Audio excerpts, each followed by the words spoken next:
Olá! Quase toda a gente já ouviu falar de Heartstopper, certo? Mas o que é que a torna tão especial? Bem, hoje vamos fazer algo um pouco diferente. Com base numa análise académica, vamos mergulhar a fundo e descodificar o que faz esta série funcionar, desde a sua linguagem visual, que é única, até ao seu potencial para, quem diria, mudar conversas dentro da sala de aula. Vamos a isso? Ok, para percebermos porque é que Heartstopper é vista como uma lufada de ar fresco, primeiro temos de dar um passo atrás. Temos de olhar para a história da qual a série se está a afastar. A representação de personagens queer nos mídia tem, digamos, um passado longo e bem doloroso, que ajuda a explicar a mudança que vamos analisar agora. Esta citação é forte, não é? Durante décadas era quase uma regra. Se houvesse uma história LGBTQI+, no ecrã, o final seria muito provavelmente trágico. Isolamento, violência, até morte.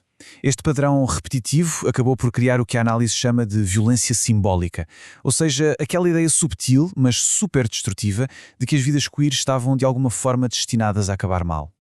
E é exatamente aqui que Heartstopper vira o jogo por completo. A série faz uma troca fundamental.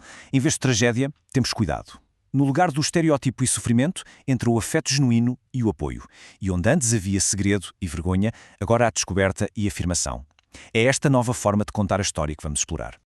Então, a análise defende que Heartstopper é mais do que uma boa série. É uma espécie de intervenção cultural.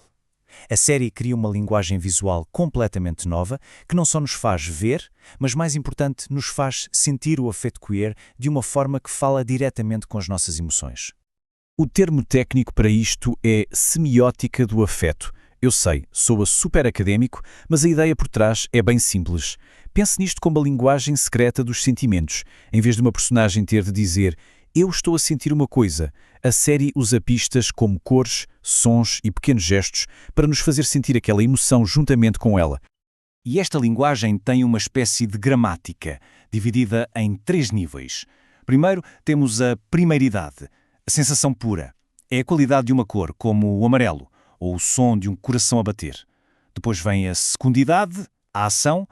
É o momento em que duas personagens interagem, como um gesto hesitante ou um olhar trocado.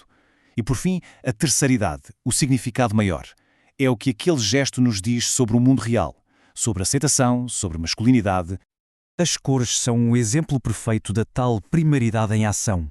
O azul que vemos à volta de Nick não é só a cor do equipamento de rugby, simboliza a sua hesitação, o seu mundo interior. E o amarelo do Charlie? Não é só uma camisola, representa a sua energia, a sua calidez.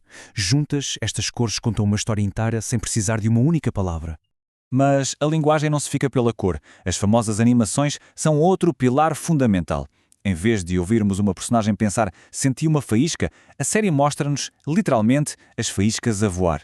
Transforma aquele sentimento que temos por dentro quase indescritível em algo que toda a gente consegue ver e entender na hora. E para fechar este dicionário sensorial, temos o som, é crucial. A análise faz um contraste muito interessante. As cenas entre o Nick e o Charlie estão cheias de música, de sons quentes, de batimentos cardíacos, mas as cenas do Charlie com o Ben, o seu ex-namorado, acontecem num silêncio quase absoluto, um silêncio frio, opressivo.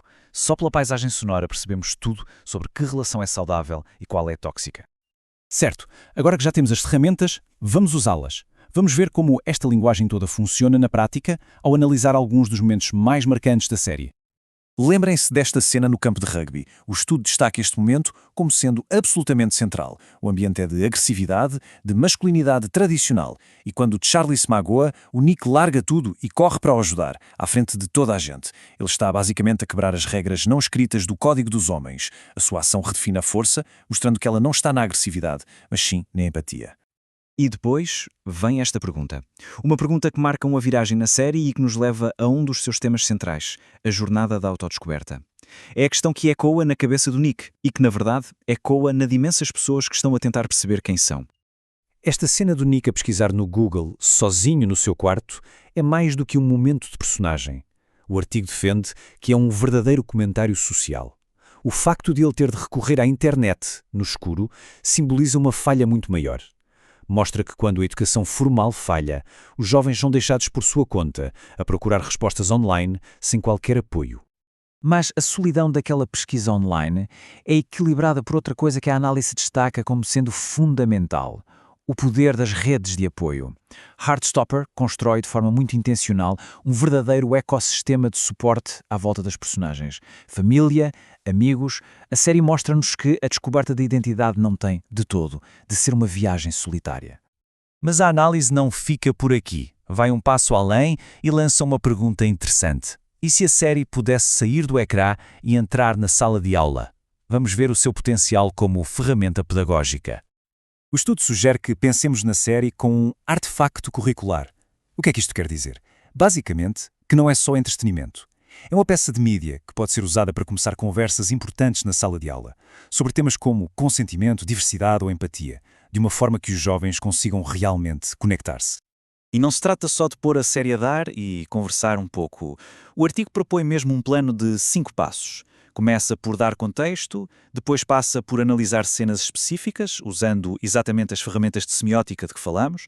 A seguir, facilita-se a discussão e, por fim, incentiva-se os alunos a criarem as suas próprias respostas. Ou seja, transforma o ato de ver televisão em aprendizagem ativa e crítica. Bom, e agora que nos aproximamos do fim, vamos refletir um pouco sobre o impacto mais vasto de tudo isto. O que significa realmente esta representação positiva e que lições podemos tirar desta análise académica? É muito importante dizer que esta análise não se limita a elogiar a série. Aponta também uma limitação significativa. A história de Heartstopper foca-se numa experiência maioritariamente branca e de classe média. E isto serve como um bom lembrete de que mesmo uma representação inovadora pode ter os seus pontos cegos e leva-nos a perguntar: que histórias é que ainda não estão a ser contadas? No fim de contas, a conclusão central da análise é esta.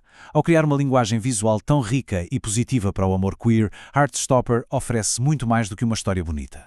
Oferece um novo vocabulário de afeto. E isso é uma ferramenta poderosa para combater estereótipos antigos e, quem sabe, ajudar a construir um bocadinho mais de empatia no mundo. Isto deixa-nos com uma última pergunta para pensarmos. A série criou uma nova linguagem para uma história de amor jovem e queer. Isto faz-nos pensar, não é?